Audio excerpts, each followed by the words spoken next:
কাছাড়ে drugs বিরোধী অভিযানে পুলিশের জোড়া সাফল্য। দুটি পৃথক অভিযানে উদ্ধার করা হয়েছে প্রায় 20,000 ইয়াবা ট্যাবলেট। এই অভিযানে মোট 4 জনকে গ্রেপ্তার করে তদন্ত শুরু করেছে কাছাড় পুলিশ। কাছাড় জেলায় ড্রাগস বিরোধী অভিযানে বড় সাফল্য পেয়েছে পুলিশ। নির্ভরযোগ্য গোপন সূত্রের ভিত্তিতে একযোগে দুটি পৃথক স্থানে অ্যান্টি নার্কোটিক্স অভিযান চালিয়ে বিপুল পরিমাণ ইয়াবা ট্যাবলেট উদ্ধার করা হয়েছে। দুটি অভিযানে মোট 20,000 ইয়াবা ট্যাবলেট বাজেয়াপ্ত করা হয়, যার আনুমানিক বাজার মূল্য প্রায় 3 কোটি টাকা বলে জানা গিয়েছে। এই অভিযান চালানো হয় কাটিগড়া থানার অন্তর্গত হরিনগর এলাকা এবং ধলাই থানার অন্তর্গত জয়ধনপুর এলাকায়। হরিনগরের পার্ট 3 এলাকায় অভিযান চালিয়ে পুলিশ শাহজাহান আহমেদ, কামরান হোসেন এবং মুক্তাদির আহমেদ বড়ভূয়াকে গ্রেপ্তার করেছে। তাদের কাছ থেকে প্রায় 10,750 গ্রাম ওজনের মোট 10,000 ইয়াবা ট্যাবলেট উদ্ধার করা হয়েছে। অন্যদিকে ধলাইয়ের জয়ধনপুর এলাকায় অভিযান চালিয়ে সাদ্দাম হোসেন বড়ভূয়াকে গ্রেপ্তার করা হয়েছে। তার বোনের বাড়িতে তল্লাশি চালিয়ে আরও 10,000টি ইয়াবা ট্যাবলেট উদ্ধার করেছে কাছাড় পুলিশ। পুলিশের উপস্থিতি টের পেয়ে অভিযুক্ত পালানোর চেষ্টা করলেও শেষ পর্যন্ত তাকে আটক করা সম্ভব হয়।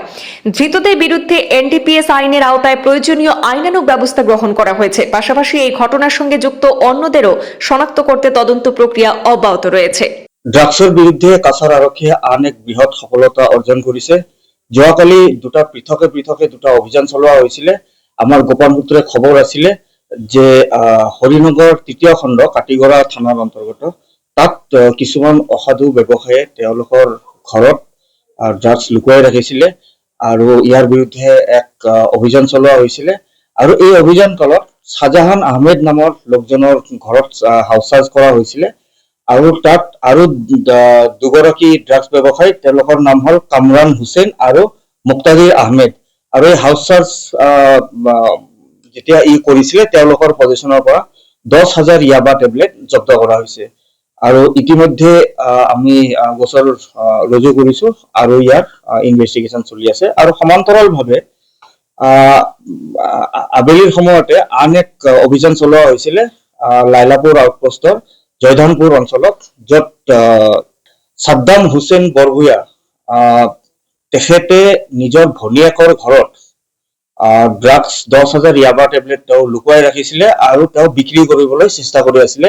আৰু সেই সময়তে আমাৰ পুলিচ দল তাত গৈ উপস্থিত হয় আৰু তাত হাউচ চাৰ্জ কৰাৰ পিছত তেওঁৰ পজিশ্যনৰ পৰা সেই 10,000 ইয়াবা টেবলেটো আমাৰ পাৰ্টিয়ে উদ্ধাৰ কৰিবলৈ সক্ষম হৈছে। আৰু ইয়াৰ বিৰুদ্ধেও ছেপাৰেটলি কেছ ৰুজু কৰা হৈছে আৰু ইয়াৰ ইনভেষ্টিগেশ্যন চলি আছে। যোৱাকালি যিখিনি আমি ইয়াবা টেবলেট ধৰিলো 20,000 ইয়াবা টেবলেট, তাৰ বজাৰ মূল্য 3 কোটি টকা মান হ'ব।